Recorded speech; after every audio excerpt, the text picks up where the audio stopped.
importante que, embora nós estejamos nas redes, que nós não adoeçamos. E o verdadeiro adoecimento, ele é produzido pela extrema-direita. Uma das características fundamentais que a extrema-direita impõe no nosso cotidiano é, de um lado, um caos cognitivo. Por exemplo, o pedido de impeachment, que 126 deputados assinaram. É o recorde, Ana Prestes, em número de deputados assinando um pedido de impeachment. Eu passei os olhos na petição. Felipe, é uma peça involuntariamente surrealista. Eles afirmam, com alguma seriedade, que a afirmação do presidente Lula provoca um risco iminente de guerra, de conflagração de guerra com Israel. Quer dizer, não é nem sequer um delírio, já é um surrealismo involuntário. Involuntário porque eles não têm ideia do que seja o surrealismo. Mas me permite dizer duas coisas, Felipe, para começar a nossa conversa. Em primeiro lugar, como você já ressalvou muito bem, é muito importante que tenhamos cuidado ao nos referirmos aos evangélicos. É uma comunidade muito plural, com, por exemplo, os batistas chegaram no Brasil no século XIX, os presbiterianos têm uma longa tradição de contribuições teológicas de peso e contribuição acadêmica. Os metodistas têm uma outra forma de encarar a relação entre Estado e Igreja, entre poder temporal e poder espiritual. E, na verdade, quando nós falamos evangélicos no debate contemporâneo, em geral, nós nos referimos às denominações neopentecostais. Acho que essa é uma distinção importante, porque mesmo em 2018, Felipe, quando o voto dos evangélicos como esse conjunto plural foi decisivo para a eleição do Jair Bolsonaro, mesmo em 2018, o Fernando Haddad obteve quase 10 milhões de votos entre os evangélicos. É que o Bolsonaro passou de 20 milhões de votos entre eles e, por isso, também venceu as eleições. Então, essa ressalva. Em relação à igreja neopentecostal, é bem importante lembrar que em 1967, o Rockefeller, então secretário de Estado do Richard Nixon, fez uma viagem importantíssima à América Latina, o Nelson Rockefeller. Era uma viagem muito importante, porque do que se tratava, isso em 1967, era de fazer um levantamento cuidadoso da situação política e econômica da América Latina, porque havia um grande receio norte-americano de que outras Cubas surgissem no continente.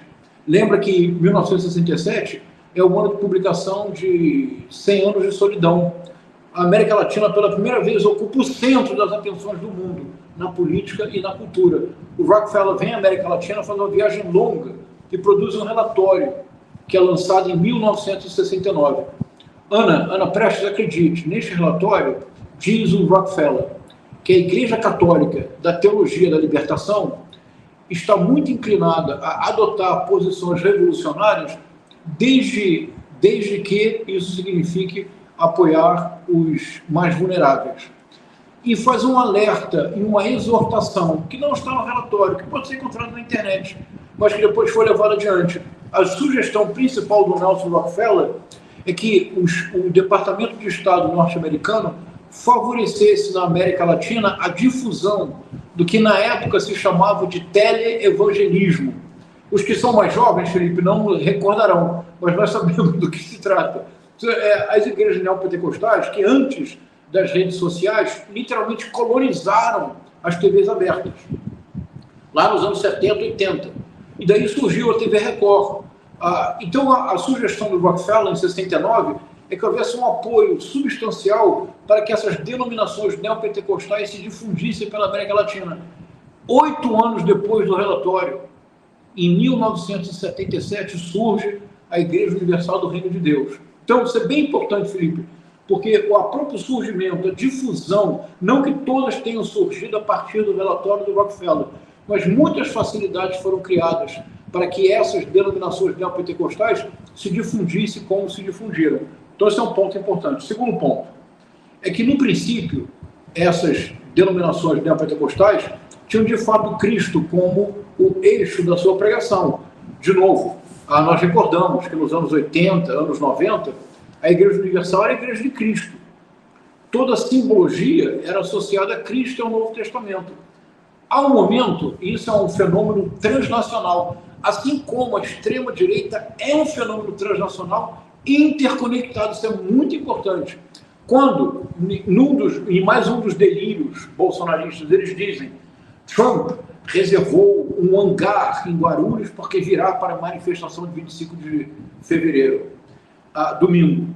Javier Milei virá, Bukele talvez venha.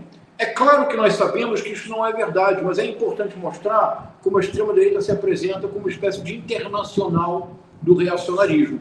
Então, há mais ou menos 15 anos, 2 décadas, há um movimento de transferência teológica do Novo Testamento para o Antigo Testamento. Isso por quê? Veja, Felipe, Ana, já a teologia da prosperidade entrava potencialmente em contradição com os ensinamentos do Cristo.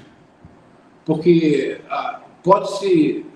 não é necessário ser religioso, por exemplo, para ser profundamente influenciado, na medida das nossas possibilidades, pela ética cristã, que basicamente consiste em tratar o outro como um outro eu. É basicamente isso. A ética cristã é o pleno reconhecimento da dignidade de todo vivente. É isso a ética cristã. Muito próxima, por exemplo, do hinduísmo.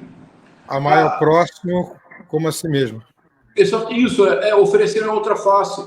Algo muito importante, perguntar aos que se consideram algozes: quem não tiver pecado, que lance a primeira pedra.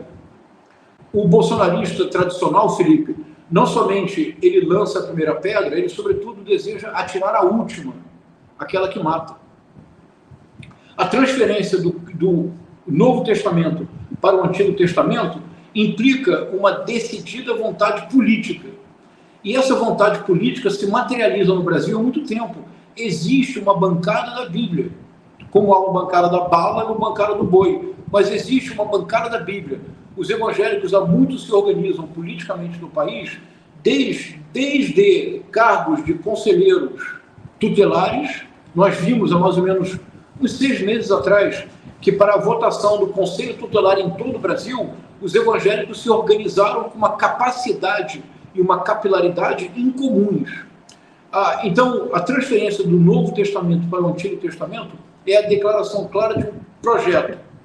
Que projeto é este? Aí, veja que importante isso, Felipe. Mas olha, eu não quero falar muito, me interrompa aí, por favor. Veja que importante, Felipe. No ano 2000, na virada da década de 90 para o início do século XXI, o bispo Edir Macedo publicou um livro. E nós não podemos criticá-lo por ser excessivamente sutil. O nome do livro é Plano de Poder. E é uma reflexão de como os evangélicos, os neopentecostais, devem se comportar em relação à política. Há 2 bases teóricas fundamentais do livro, que evidentemente eu li. De um lado, Thomas Hobbes, olha isso. De outro, o Antigo Testamento. Deus é apresentado como uma espécie de gestor da administração pública. Deus é apresentado como um líder político. É impossível adotar o Novo Testamento e apresentar a Cristo como líder político, a Paulo como líder político. São líderes espirituais, são líderes religiosos. Mas é possível voltar ao Antigo Testamento e encontrar modelos de liderança política, e não apenas de liderança política. É possível encontrar um modelo que jamais ofereceria a outra face. É possível encontrar um modelo que jamais impediria que a primeira pedra fosse lançada. Esse modelo existe. Esse modelo é o modelo do Império. Esse modelo é, sobretudo, Davi. Então, quando se retorna ao Antigo Testamento, isso é bem importante. Não é o Velho Testamento, não é a tradição veterotestamentária de um Jó, de José, dos profetas, de um Isaías, do Moisés, de Abraão, que são todos exemplos de liderança espiritual e de grande capacidade de sacrifício. Lembremos a história de Abraão, que é levado que, como um teste definitivo da sua fé, é levado, ele crê que ele precisará sacrificar o seu filho. O filho Isaac pergunta ao pai: mas onde está o cordeiro para o sacrifício? Ele responde: Deus proverá. Imaginem o momento em que ele começa a caminhar até chegar ao topo do monte, o que se passa no coração deste pai, do Abraão, que passa a ser chamado Abraão quando tem um filho, Isaac. O que se passa no coração do filho, que sabe, entende que ele será o sacrificado. Não é este o modelo que os neopentecostais buscam. Não é um modelo da submissão a uma fé, mas da submissão no sentido forte do termo, de profunda fé, de reencontrar a fé no sofrimento, Jó, de reencontrar o perdão em lugar da vingança, a história de José, de buscar a justiça em qualquer circunstância, mesmo as mais adversas, que é Salomão. O modelo que a extrema-direita transnacional elege é o modelo de Davi. Tudo está dito, Felipe. Tudo está dito. E nós precisamos realmente compreender esse movimento, porque nesse movimento que está em jogo, de fato, é o risco que nós enfrentamos hoje de um político jovem como Nicolas Ferreira. Eu não sei se vocês já escutaram alguma pregação do Nicolas Ferreira. Ele, às vezes, o faz na igreja da Lagoinha, em Belo Horizonte, que é a sua igreja. Felipe, é assustador. É realmente assustador. Porque, por exemplo, no Novo Testamento, quando o soldado romano busca a ajuda de Cristo, ele ajuda. E quando ele diz, não, mas é um gentio, ou seja, não é um judeu, a resposta de Cristo, mas ele me procurou com fé. Paulo torna o cristianismo potencialmente universal porque Paulo torna o cristianismo ecumênico, não apenas uma religião específica de um povo, mas de todos aqueles que se aproximam da fé. Essa a lição do Cristo. E para isso não é necessário ser religioso. Felipe, Ana, por favor, não imagine que eu vou virar pastor, por favor. É apenas uma reflexão de caráter ético. Mas quando você escuta os discursos do Nicolas Ferreira, ele afirma: só há uma religião verdadeira, só há um Deus autêntico, que é o dele.